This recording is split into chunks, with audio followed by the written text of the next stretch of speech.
नमस्कार दोस्तों, स्वागत है आप सभी का एक बार फिर से मेरे चैनल पहाड़ी मित्र में। आज का जो व्लॉग है वो थोड़ा सा डिफरेंट होने वाला है बाकी व्लॉग से। बाकी व्लॉग में आपको पहाड़ी लाइफस्टाइल और डेली बेसिस में हम क्या करते हैं उन सब चीज़ों के बारे में जानकारी देता हूँ मैं। और अगर हम कहीं किसी स्थान पे घूमने जाते हैं तो उस बारे में जानकारी देता हूँ। आज मैं थोड़ा सा घर से 5 से 7 किलोमीटर ऊपर आया हूँ, तो आज मैंने सोचा आपको एक नई चीज़ के बारे में बताता हूँ। जो हमारे पहाड़ों में आप ज़्यादातर चीड़ के पेड़ देखते हैं, जैसे मेरे पीछे भी आप देख पा रहे होंगे। चीड़ के पेड़ों का काफ़ी बड़ा जंगल है यहाँ पे। अभी आगे चल के आपको और दिखाऊंगा। तो चीड़ के पेड़ों का महत्व तो बताता हूँ आपको। कुछ लोग इनको डिसएडवांटेज कहते हैं, कुछ लोग इनके एडवांटेजेस को ज़्यादा प्रीफर करते हैं। तो अभी जहाँ पर मैं खड़ा हूँ यहाँ पर आपको मैं कुछ दिखाना चाहता हूँ। यहाँ पर आप पीछे लैंडस्लाइड देख सकते हैं, ये भी कहीं ना कहीं इन पेड़ों की देन है, ठीक है। और यहाँ पूरा लैंडस्लाइड देख सकते हैं आप, ये पानी वाला एरिया है, यहाँ पूरा नौला है। तो आप इसका भी एडवांटेज डिसएडवांटेज देख सकते हैं। सामने बांज का पेड़ है, इसके एडवांटेजेस भी आपको बताऊंगा और साथ ही इसके डिसएडवांटेजेस भी आपको बताता हूँ। तो बांज के पेड़ों का तो वैसे कोई डिसएडवांटेज नहीं है पहाड़ों के इन टर्म्स में। तो आगे चलते हैं और आपको दिखाते हैं कि चीड़ के पेड़ों के जंगल और उसके एडवांटेज और तो अभी मैं नीचे से ऊपर आ गया हूँ। लगभग 2 से 3 किलोमीटर के बीच में जो डिस्टेंस है वो मैंने अभी कवर किया है। और कवर करने के बाद अभी मैं जिस जगह पे खड़ा हूँ, ये यहाँ पे बहुत सारे लोग यहाँ पे घूमने आते हैं। बड़ा सुंदर सा मेडो टाइप का है यहाँ पे, बिल्कुल बुग्याल वाला है। गाड़ी आपकी आगे तक जा सकती है। हमने अपनी बाइक यहीं पे पार्क कर दी है और आज का जो हम टॉपिक है उसे कवर करते हैं। तो मैं आपको बता रहा था चीड़ के पेड़ों के बारे में। तो जो चीड़ के पेड़ होते हैं इनका उपयोग पहले के ज़माने में लीसा, जो एक इसमें से एक पदार्थ निकलता है, उसके लिए उससे दवाइयाँ और बाकी सारी चीज़ें बनाते थे, उसमें यूज़ होता था। दूसरी चीज़ इसका जो यूज़ होता था वो यूज़ होता था इमारती लकड़ी के लिए। तो ये जो चीड़ के पेड़ है, जैसा कि आपको दिखाता हूँ मैं सामने आप देख सकते हैं, ये पूरा चीड़ के पेड़ों का जंगल है। तो चीड़ के पेड़ बेसिकली जो यूज़ में लाए गए वो अंग्रेज़ों द्वारा यूज़ में लाए गए। इन पेड़ों की जो खासियत होती है वो मैं आपको बताता हूँ, इनमें क्या खासियत होती है। और इनको कई लोग पहाड़ों का अभिशाप भी कहते हैं। तो वो क्यों कहते हैं वो आपको बताते हैं। ये जो चीड़ के पेड़ आप अभी देख रहे हैं, ये चीड़ के पेड़ बेसिकली अंग्रेज़ों द्वारा इंडिया में लेके आए थे। ये मूल रूप से इंडिया का कोई पेड़ नहीं है, इंडिया में पाए जाने वाला पेड़ नहीं है। अंग्रेज़ों द्वारा उस टाइम पे रेलवे लाइन बिछाने के लिए और इमारती लकड़ी का उपयोग करने के लिए पेड़ यहाँ पे लेके आए गए थे। और इन पेड़ों के साथ जो सबसे बुरी बात है वो ये है कि ये जो पेड़ होते हैं, ये पेड़ एक जगह पे लगाने के बाद ये अपने आप फैलते रहते हैं, इन्हें ज़्यादा कोई देख रेख की ज़रूरत नहीं होती है। और ये धीरे धीरे आप अगर देखेंगे तो पूरे उत्तर भारत में और हिमाचल, उत्तराखंड और कई सारे राज्यों में इन्होंने अपना एक पूरा इकोसिस्टम बना लिया है। तो इन पेड़ों की जो सबसे बेकार बात होती है, चीड़ के पेड़ जिन्हें अंग्रेजी में पाइन ट्रीज़ भी कहते हैं, तो ये क्या करते हैं, ये ज़मीन से मॉइस्चर, जो भी ज़मीन में नमी होती है उसको एब्जॉर्व करते हैं और क्लाइमेट में वेपोरेट कर देते हैं। तो इससे क्या होता है, इसके आसपास जो बाकी पेड़ होते हैं उनको प्रॉपर इन्वायरमेंट नहीं मिल पाता है इस चीज़ को पेड़ों के यहाँ पे उगने के लिए। और बाकी जो दूसरी चीज़ है, ये किसी और, जैसे इसका जो पिरूल गिरता है, जो पिरूल मैं आपको दिखाता हूँ, पिरूल कहते हैं बेसिकली इसको। अगर आप देख पा रहे हैं तो ये जो है ये पिरूल है।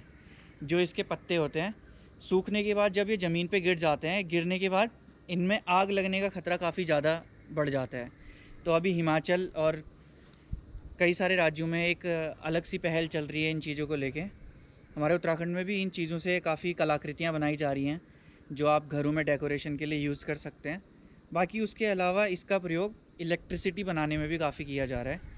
इसके थ्रू ईंधन बनाया जाता है। जिस प्रकार इसके छोटे छोटे गिट्टियाँ बना के इसमें कुछ और चीज़ें मिक्सचर करते हैं, उनकी गिट्टियाँ बना के उसको ईंधन के रूप में, जिन क्षेत्रों में लकड़ियों का कम है, जहाँ पे लकड़ियाँ कम है, वहाँ पे के लोग इसका ईंधन के लिए प्रयोग करते हैं। तो ये था चीड़ के पेड़ों के बारे में। इसके अलावा चीड़ के पेड़, इनको पैदा करने के लिए ज़्यादा देख रेख की आवश्यकता नहीं होती है। कुछ ही एरियाज़ में लगाए गए थे जिस टाइम पे अंग्रेज़ इनको लेके आए थे। और इन्होंने पूरे इकोसिस्टम को कवर कर लिया है।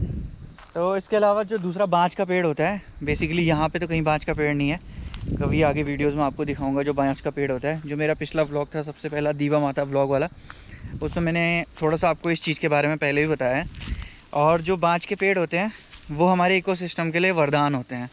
तो वो क्या करते हैं, जहाँ पे भी बांज का पेड़ होता है, पहली बात तो वहाँ का इन्वायरमेंट बहुत अच्छा होता है।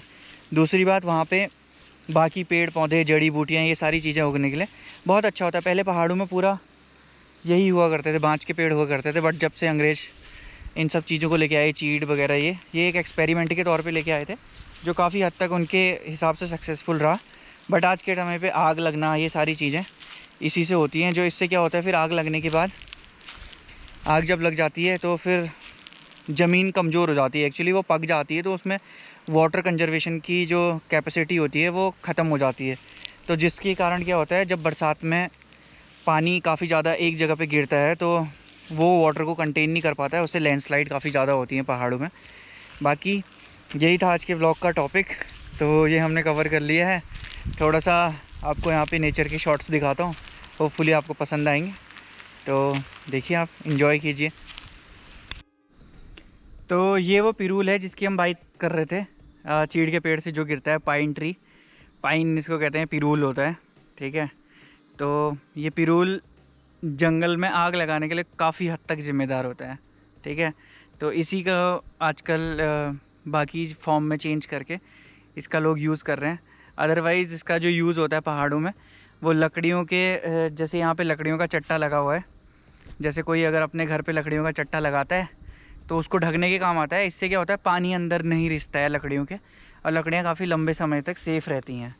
तो ये था इस चीज़ के एडवांटेज एंड डिसएडवांटेजेस।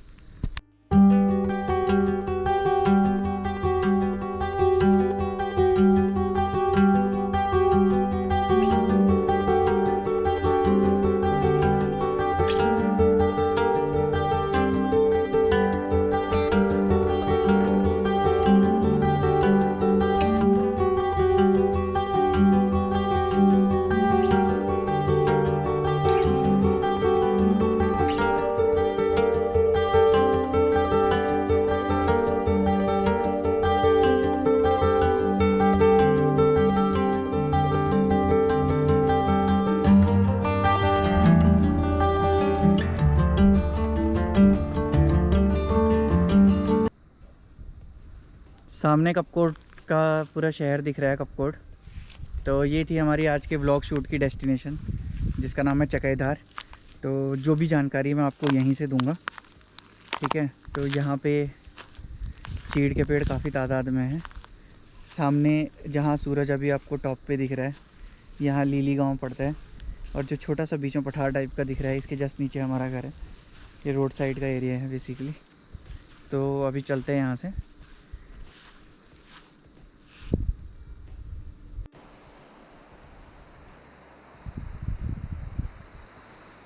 तो ये था आज का व्लॉग। नीचे हमारे गांव के खेत है, यहाँ पे दूसरा गांव है इधर साइड को, अगर मैं आपको दिखाऊं, यहाँ पीछे भयूं गांव पड़ता है। तो आज का व्लॉग यहीं पे समाप्त करते हैं। होपफुली आपको मेरे गोप्रो का वीडियो पसंद आया होगा। तो ये हमने आज ही परचेज़ किया है, ठीक है। तो आगे भी ऐसी सुंदर सुंदर वीडियो, सुंदर नेचर के नज़ारे लेने के लिए चैनल को लाइक करें, शेयर करें एंड सब्सक्राइब ज़रूर करें। आप सब्सक्राइब करते हैं तो अच्छा लगता है, और बेल आइकन ज़रूर प्रेस करें, ताकि अगली जो भी वीडियो का टॉपिक आप मेरे को मिलता है वो कवर करूं तो आपको ज़रूर देखने को मिले। होपफुली अगला जो ट्रिप है वो मुंशियारी का लगेगा। उससे पहले गांव में नवरात्रियां आने वाली हैं, तो नवरात्रियों का आपको वीडियो ज़रूर दिखाऊंगा, नवरात्रियों का व्लॉग आपको ज़रूर देखने को मिलेगा। गांव में तैयारियां ऑलमोस्ट हो चुकी हैं, और अगला होपफुली जो ट्रिप है वो, जैसे कि मैंने आपको बताया, मुंशियारी का बनेगा। तो मुंशियारी में आपको पंचाचूली की सारी पीक्स देखने को मिले, अच्छे अच्छे नेचर के नज़ारे देखने को मिले। तो कोशिश करूँगा आपको सारी चीज़ें दिखाऊँ टाइम टू टाइम। इसके लिए वीडियो को लाइक, शेयर एंड सब्सक्राइब ज़रूर कीजिएगा, और चैनल पे नए हैं तो सब्सक्राइब तो आपको करना ही है, और सब्सक्राइब करने के बाद बेल आइकन ज़रूर प्रेस करें। तब तक अपना ख्याल रखें, अपनों का ख्याल रखें। ब्लॉग में आगे मिलते हैं, तब तक के लिए धन्यवाद।